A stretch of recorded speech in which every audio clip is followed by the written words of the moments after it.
ये जो जिस जिन ये इतने सारे लेखकों ने जो लिखा है, उसका कंटेंट अंतर्राष्ट्रीय स्तर पर फैलेगा, सब लोग देख रहे हैं, पढ़ रहे हैं। उससे किस तरह की छवि बनती है देश की, या उनकी नज़र में जो भी इस स्टेटमेंट से गुजरेंगे, उनकी नज़र में हिंदुस्तान कैसा होगा, हिंदुस्तान की सरकार कैसी दिखेगी? जिस सवाल को लेके लेटर लिखा गया, उस सवाल पे हिंदुस्तान की छवि ऑलरेडी कोई बहुत मजबूत नहीं है। ये सारे के सारे जो सवाल है, चाहे वो फ्रीडम फ्रीडम का सवाल है, डेमोक्रेसी डेमोक्रेसी इंडेक्स का सवाल है, रिलीजियस फ्रीडम का सवाल है, इंडिविजुअल फ्रीडम का सवाल है, प्रेस की आज़ादी का सवाल है, इन सारे सवालों को लेकर हिंदुस्तान की छवि बहुत अच्छी नहीं है। जितनी भी दुनिया भर की संस्थाएं हैं जो इन सवालों पर सर्वे करती हैं, अपनी रिपोर्ट देती हैं, और जिन रिपोर्ट की अंतर्राष्ट्रीय मान्यता है, उनमें सभी रिपोर्ट में लगातार हम इन सारे के सारे इंडेक्स में नीचे जा रहे हैं। कोई एक भी ऐसी चीज नहीं है जो कि इंडिविजुअल लिबर्टी, इंडिविजुअल फ्रीडम, इन सब चीजों से रिलेटेड हो जिसमें कि हम ऊपर जा रहे हो। हिंदुस्तान में कोई अभी नहीं हो रहा है, तो पूरा 2014 से चल रहा है सिलसिला, और धीमे धीमे धीमे धीमे धीमे धीमे वो स्पेस जो है वो बहुत ही श्रिंक होता जा रहा है।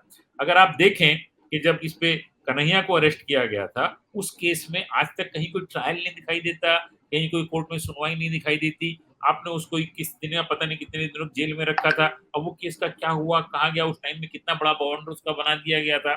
दूसरा केस था ये जेएनयू में छात्रों छात्राओं के साथ, उनके टीचर के साथ में मारपीट हुई, उस केस में आज ये सारे के सारे सवाल भी आप कहीं ना कहीं देखो। अब ये दिल्ली में एक इतने बड़े विश्वविद्यालय के साथ हो रहा है जिसकी इंटरनेशनल रैंकिंग है, उसके उसके उसके उसके टीचर्स को और उसके स्टूडेंट्स को मारा जा रहा, कोई रिपोर्ट नहीं होती है, कोई अरेस्ट नहीं होता। सोशल मीडिया ने 40 लोगों को आइडेंटिफाई किया था कि ये लोग उसमें थे, उनके आइडेंटिटी, उनके सोशल मीडिया प्रोफाइल, उनके पॉलिटिकल बैकग्राउंड, सारी चीजें आर्ट न्यूज ने बता के खड़ा किया था। आर्ट न्यूज के जुबेर को अरेस्ट कर लिया गया, उन सब लोगों को कभी अरेस्ट नहीं किया गया। तो इन सब चीजों को लेकर हमारी स्थिति है भारत की, वो कोई बहुत अच्छी नहीं है। सभी की रैंकिंग में हम बराबर आते जा रहे हैं, लेकिन आपको एक बात ध्यान रखनी पड़ेगी, इन सब चीजों को पॉलिटिशियन तय करते हैं, और पॉलिटिशियन ने 2014 से लेकर 2019 तक ये किया, और उसके बावजूद वो 2019 में इलेक्ट होकर दोबारा आ गए।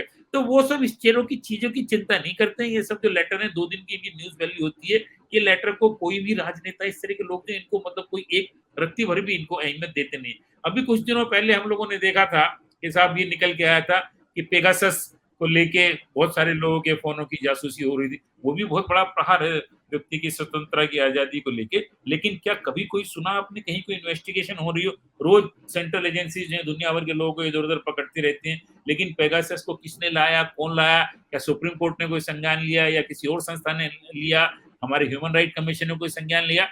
ये सब चीजें मुझे लग रहा है कि जो आज का भारत है उसमें बेईमानी हो गई है, इन सब चीजों की कोई अहमियत रह नहीं गई है। जो पार्टी जिस तरीके से इलेक्शन जीत रही है वो जीतती रहेगी। पॉलिटिकल पार्टी के लिए सबसे बड़ी अहमियत अगर किसी एक चीज की होती है तो वो उसके लिए इलेक्शन जीतने की होती है, और जब तक वो इलेक्शन जीतती रहती है, चाहे जिन भी तरीकों से जीत रही है, अगर वो इलेक्शन जीत रही है तो उसको लगता है कि उसके हिसाब से सब कुछ ठीक ठाक चल रहा है। इन सब चीजों की अहमियत तब आती है जबकि कोई इन सब चीजों को अहमियत दे। अगर राज सत्ता ही इन सब चीजों को अहमियत नहीं देगी तो बाकी दूसरा कौन पूछेगा, किस लिए पूछेगा? ठीक है, अखबार में आ जाएगा, 2-4 दिन आ जाएगा। पेगासस की भी जो रिपोर्ट थी 2 दिन अखबार में अल्लाह, उसके बाद तो उसका कहीं कुछ जिक्र ही सुनने में नहीं आता। इस रिपोर्ट, इस स्टेटमेंट का भी ये होगा, आप देखेंगे 1-2 दिन चलेगा। जब तक यहाँ का जनमानस ये मान के नहीं चलता है कि भाई ये चीजें गलत हो रही है, इस हिंदुस्तान में होना नहीं चाहिए, जहाँ पे के मतलब एक डेमोक्रेटिक सेकुलर सोशलिस्ट रिपब्लिक का हमारा संविधान है, जहाँ पे सारी चीजें मान्यता हमारे संविधान में दी गई है, डायरेक्टिव प्रिंसिपल्स में दी गई है, इंडिविजुअल फंडामेंटल राइट है, आर्टिकल 21 में उनको सबको दिया गया। जब तक ये जनमानस के दिमाग में नहीं आता कि हिंदुस्तान में गलत हो रहा है, तब तक इन सब चीजों का जो अंतर्राष्ट्रीय, चाहे वो इंडेक्स की रिपोर्ट हो, चाहे दुनिया भर के थिंक टैंक के उनकी रिपोर्ट हो, चाहे कोई किसी भी तरह का इंडेक्स हो, चाहे इस तरह के लेटर्स हो जो ये मतलब लेखक लोग लिखते हैं, कभी कभी बहुत सारे नोबेल लॉरेट एक साथ मिलकर लिख देते हैं, इन सब चीजों की राजनीतिज्ञों के लिए कोई बहुत ज्यादा मान्यता होती नहीं है। ये स्थिति अभी ऐसी ही चलेगी इस देश में, जब तक यहाँ का जनमानस नहीं खड़ा होगा तब तक इसको हम लोगों को बर्दाश्त करना है।